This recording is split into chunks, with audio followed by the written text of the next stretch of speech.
আসসালামু আলাইকুম, কেমন আছেন সবাই? আশা করি সবাই ভালো আছেন। নিয়ে আসলাম আপনাদের কাছে নতুন একটা ভিডিও বলতে আমার যে খাসি বাচ্চাটা কিছুদিন আগে হয়েছিল, যেটা ভিডিও আপনারা দেখছিলেন, যে একটাই খাসি বাচ্চা হয়েছিল। তো আজকে ওর বয়স মোটামুটি 28-29 দিন হচ্ছে আর কি। তো ওকে আর কি খাসি করে দেওয়া লাগবে।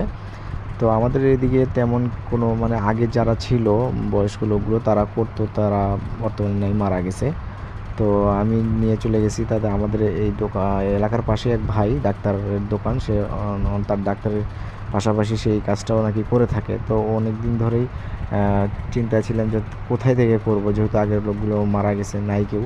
তো আমাকে এই ভাইয়ের সন্ধান দেয় একজন, যে আতিকুর ভাই নামে একজন, সে নাকি এই কাজগুলো করে থাকে। তো যাই হোক, সকালবেলা আমি তাকে নিয়ে গেছি সেই জায়গায়। নিয়ে যাওয়ার পর সে আমাকে জিজ্ঞেস করলো যে বাচ্চার বয়স কীরকম, বা তার অন্ডকোষে হাত দিয়েও দেখলো যে তার ওটা করা যাবে কি না।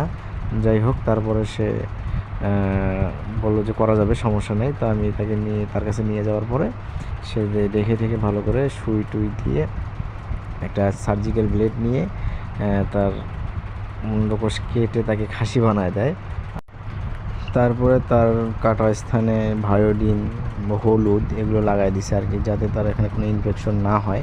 আর হলুদ দিলে মোটামুটি সেই জায়গাটা অটোমেটিকলি কোনো মানে আপনার ইনফেকশন হয় না। হলুদ অ্যান্টিবায়োটিকের কাজ করে। আর হচ্ছে যে আপনার হচ্ছিল ভায়োডিনটা দিছে, সেটা আপনার মশা মাছি থেকে বা মাছি থেকে দূরে রাখবে। আর আপনারা যদি খাসি করাতে চান অবশ্যই আতিকুর ভাইয়ের সাথে যোগাযোগ করতে পারবেন। আর তারপরে ওটাকে কেটে কুটে লবণ মরিচ দিয়ে একবারে ব্যান্ডেজ ট্যান্ডেজ করে দিছে, যাতে পরবর্তীতে আর কোনো সমস্যা না হয়। আর সমস্যা হলে বলছে যে ব্লিডিং যদি হয় তাহলে তাকে আবার তার কাছে নিয়ে যেতে, আবার নতুন করে চিকিৎসা করতে। তো আলহামদুলিল্লাহ পরবর্তীতে আমি দেখলাম 2-1 দিন যাওয়ার পরে যে কোনো সমস্যা হয়নি। আলহামদুলিল্লাহ আমার খাসি সুস্থ আছে। ভালো থাকবেন সবাই। আল্লাহ হাফিজ। আসসালামু আলাইকুম।